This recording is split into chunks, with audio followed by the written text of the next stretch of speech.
Hi, welcome to the Lowdown and Dirty. I'm Dan Watson. And I'm Matt Brind. This is our fast news podcast. So, Dan, we're going to get straight into the recent recap. What's been going on recently? Well, I've been sat at home while you buggers have been off in South Africa at the World Championships. Uh, Yep.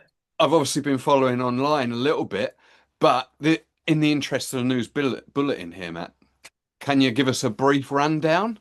I can indeed. But first, Dan, I was brought here to bring order to the chaos. So let's go in chronological, shall we?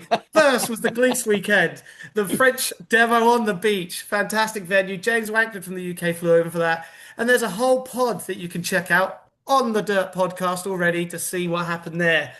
Now we can get to the World Championships, South Africa. There are 11 different nations competing at the World Championships this year. Fantastic number of countries. Emlyn Bainbridge is working on the recap video as we speak, which will go up on the MBS YouTube channel. And a quick overview, we had a Triple Crown event. So we had downhill first, which was crowned. Then the border cross was crowned. And then the freestyle was crowned. And overalls as well. No Triple Crown winner once again. Once again, no pro Triple Crown winner. However, in the downhill, Eamon Shaw was the unstoppable Bison. There we go. That was his nickname. The unstoppable Bison rampaged his way, stampeded his way to the downhill world title. David Johnson raced his way to the border cross world title, and Nicky G stunted his way to the world freestyle title. Some interesting things for him. Nicky G threw a double in practice, wasn't even in qualifying or the finals. And he also threw a switch backside cork 7 to front flip run in practice. So there was no beating him either. Ladies, we had Sarah Watson crowned the overall world champion. In the Open, Sonny Dibben was crowned the World Open champion overall. You. Ashmore Holland was the Masters world champion overall. And David Johnson was the Pro World Champion overall. So congratulations to all our new world champions. Stop. There's one world champion that you've forgotten here, and we cannot forget him because he might not come on the next bloody episode and help me out with it. Slog it. Slog He it, come won home. the Veterans Downhill and the Veterans Border Cross world titles. So Get him, the congratulations to boy. the Dirt Podcast host, Paul Sloggett. There's no favoritism here. For full details, check out the results page that's been shared variously. If you don't know where it is, drop the Dirt Podcast a message and I'm sure they'll send you a link. I think that was it for the recent recap, Dan. So let's go into upcoming events. I think I do rapid fire here, don't I? I I'm take a deep liking breath. this. I'm liking this. It's what's needed.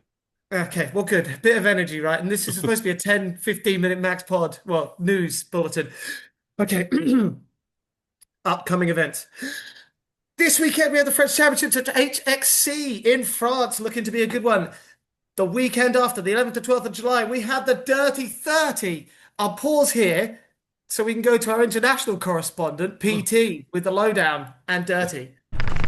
Yeah, ladies and gentlemen, Patrick Thomas, Dirtheads Mountainboarding over here in North America, chiming in on the second episode of Lowdown and Dirty from man Matt Brind, Dan Watson over there in the United Kingdom. Tell you about what's going on this side of the pond, and give you some teasers about all the good things Dirtheads Mountainboarding's up to. Because in case you haven't figured out,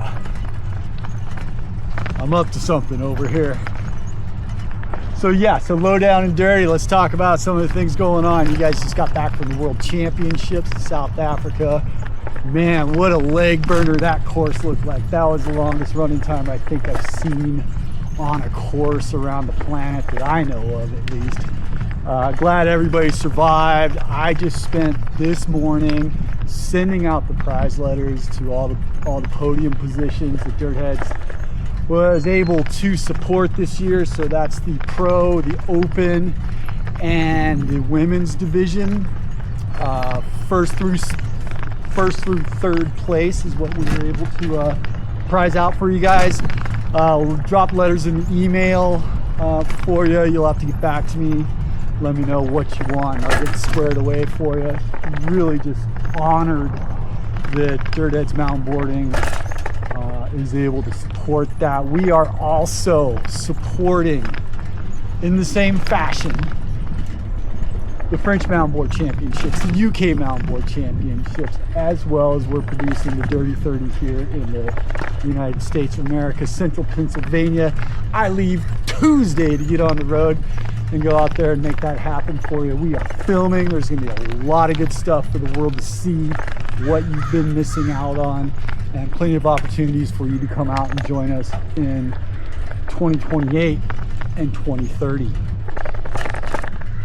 We also were able to support the girl camp road trip. That was a really cool evolution. Got online with Lisa McLaren and hooked those girls up with some cash to put gas in the tank and beers in their bellies. It looks like it was a really good trip. I know one of them got hurt out there, heal fast. Other things going on over here in North America. We got some events coming up in the fall. We got events coming up in the spring. We'll be dropping more details in the next episode of the Lowdown and Dirty. I can also tease you with some releases that are going to be coming out by the next time we see each other on the Lowdown and Dirty. One, the core team of riders, Dirt Ed's Mountainboarding team. That's Antonio Mattiaria over in Portugal, Logan Grog out here in Virginia, and Ali Kano over there in Hawaii. They will be, along with me and the founders of Dirt Ed's Mountainboarding, Kevin Delaney and Don Baker, we will be welcoming the next rider that we will be supporting on the core team through 2027 and beyond. So that's coming up down the road. Perhaps I said too much. Working on some projects, looking forward to releasing that information to the public. Actually, by the time we get to the Lowdown and Dirty, the biggest piece of that will be revealed. It's something we get to reveal at the Dirty 30. So if you're gonna be there, you're gonna see it first. If not, we will be timing the release to share that around the world via the Big Brother internet and all the places that it reaches to. So with all that in mind, I need to get on the road. I'm heading out Tuesday, drive 1,600 miles across the United States of America so we can get together out there in Cedar Ledge. My name is Patrick Thomas, Dirt Ed's Mountainboarding. Love you guys. Go be awesome. Rock some dirt. Well, thank you there very much, Patrick Thomas, bringing us news fresh from across the pond there, talking through a bit about the Dirty 30 there, and the latest moves from Dirtheads with the talks of new fresh female riders and their event sponsorship around the world. They really are going all out to try and make their mark on the competition scene around the world. That's for sure. As has been evidenced with their presence at the UK champs, the world champs, the French champs, they're everywhere at the moment. So thank you, Patrick, for all the hard work that you're putting in and all the crew behind Dirtheads there. You'll be seeing them all at Cedar Ledge in 2 weeks' time. Superb. All right, back to the upcoming events. Zwartcross is the weekend after the Dirty 30. That is the biggest festival in the Netherlands, and there is a massive ramp there. And Nikki G and myself will be stunting. Maybe Arno VDV, we will see. But we'll be joining the BMXers, mountain bikers, and FMX guys to put on a show for the crowds there. Probably having a little boogie at some of the music as well. Lastly, to announce for the upcoming events this month, at the very end of the month, is Switchback kicking off. That is practice day, is the 30th of July, and then the 1st and 2nd of August is the competition. So technically starts this month. That is our upcoming events, folks, and that puts us straight into our final section, the rumor mill. Dan, what have you been hearing? Fill us in with the latest juicy goss. Rapid fire. Well, news in from Portugal is that there will be a weekend event happening at some point in August. Keep your eyes peeled. I've heard the same thing, but slightly different. Progression session, start of September. So sometime around end of August, start of September, it seems like there's going to be an event over in Portugal with the West MTB crew, eh? Yeah, Keep your that'll eyes that'll peeled. be an absolutely cracking event there for anybody who's not been to ride their park there. Well worth the visit. I think Um, you'll probably learn how to do a Smith if you go to that. Maybe with a 180 in there somewhere, Oh, in or dream, out. dream. Um, Bit of Next both. up on there, chopping back to the World Championships, Oh I yeah. spotted on stories the presence, possible presence of a well-known figure in the mountain board fraternity, that being the mountain board jacker. I don't Oh. think we've heard anything for years. No, it's been a Um, while. It's been a while. has Well, been a while. earlier this year they put out the clip of Emlyn doing a fart power slide. And that just so happened to come out after I'd been speaking to a very specific individual about the world champs. Hmm. So that raised my suspicions. And then, yes, we saw some stuff while we are out there. We discussed it amongst us Brits because I think the Mountainboard Jacker is most famous amongst the Brits. If you haven't seen the Mountainboard Jacker, check them out on Instagram. They do parody mountainboard stuff, which is quite good. Very excellent. So, yeah, maybe they were there, maybe they weren't. Who knows with AI these days? Who knows? Indeed. Um, Again, we're liking these rumor mills.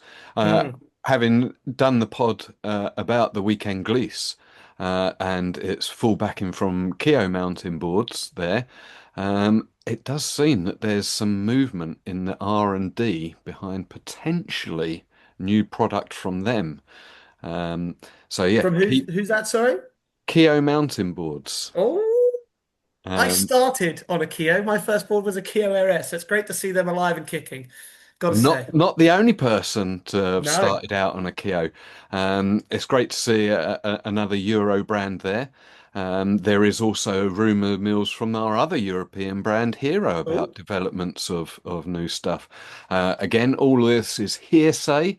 Um, so yeah, if you want the words from the horse's mouth, go and badger the owners of those companies and see what they'll give you.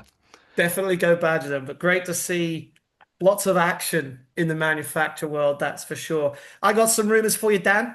Go for it. So Montana Big Run might be making a comeback. We haven't heard any dates yet, but that's what's floating around. So keep your eyes on that. Another event in the USA, which will That's be, Thomas James Rendell, a no snow rider, so I expect big mountain, hence big yeah, run. excellent. Um, Excellent. I think they had that a couple of years ago was the last time, they right? they did, yeah. It was a bumper year in the US where there was 5 or 6 events. So great to see more events continuing in the US and new ones hopefully popping up. I've got another rumor from World Champs. There was a lot of talk while we're at the World Champs in South Africa about potentially Brazil hosting a World Championships. Um, Maybe the next World Championships. That would be at local trips. So near to Rio, between Rio and Sao Paulo.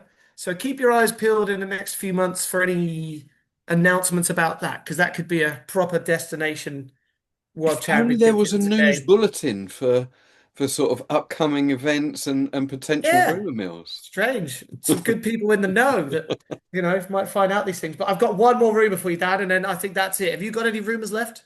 I have one more, well, a factual rumor. Okay, I, fire as in, away. I know somebody was there. Now, for those of you who may not have been present back in the early 2000s, there was a team on the scene that went by the name of No Snow. These boys were Hmm. absolutely legendary. No Pete Tatham, second in the Second in the world. world downhill just now. I'll Uh, tell you what, Dan. This was the first world downhill title that wasn't won by a no snow rider. The overall world downhill title, because they used to do breaks and no breaks category. yeah. The fastest time has always been set by a no snow rider until Eamon did it at the world champs. Wow. Hmm. Anyway, sorry, Nice little not to rain on factoid. no snow's reunion But parade. that's it, yeah. But moving into the future, they've Moving already on. gone and electrified some of their boards and having Yeah, meetups. nice. We're talking both Tatum brothers. Both I'm Tatum. hearing rumours of Pudding there. I'm hearing rumours of Potter there. Who Oh, knows what the dreams. future could hold? That must have been chaos. Um, Okay, well, speaking of Pete, I've got one final rumor for you. I've saved the best, potentially the best till last. There was a big claim from Pete while we were in South Africa. He knows who set fire to the bale. oh. and he's willing to speak on record on podcast about who set fire to the bale at the edge. Well, we're if that comes out, there's going to need to be retort from people who have been potentially framed for this. Mm, mm. He's claiming he's 100% sure now. He said he wasn't sure before. And if I to jump the shark a little bit here, not jump the shark, but get the juicy goss a little early. I don't know who it was because he was adamant he wasn't going to tell us. But he said he tried to push it on somebody else at first because he was drunk and couldn't remember. He said he's since had recollections bubble back up and he's fully confident now. So I think you've got to get him on, Dan, frankly. Maybe we get him on the next one of these to get the insider scoop. That would be good. That would be good. If it, Yeah. hey, look, as far as I knew, the only thing that was ever found around the scene in terms of incriminating evidence was a one lone wedding ring, and there was only one person who lost a wedding ring There that was, time. indeed, indeed. I But remember them having to go off and get a metal detector to try and find it. but I tell you what, if it turns out not to be that person, they are going to be fuming. Yeah, we'll never hear the end of it. But speaking of the end of it, Dan, I think we're coming to the close. First off, call to action. Guys, don't forget to send in your events, send in your news, send in your rumors, feed us that juicy gossip so we can keep making this thing and keep it coming out every month. Otherwise, that was the Lowdown and Dirty. I've been Matt Brind. I'm Dan Watson. We'll See catch you in the the next next one.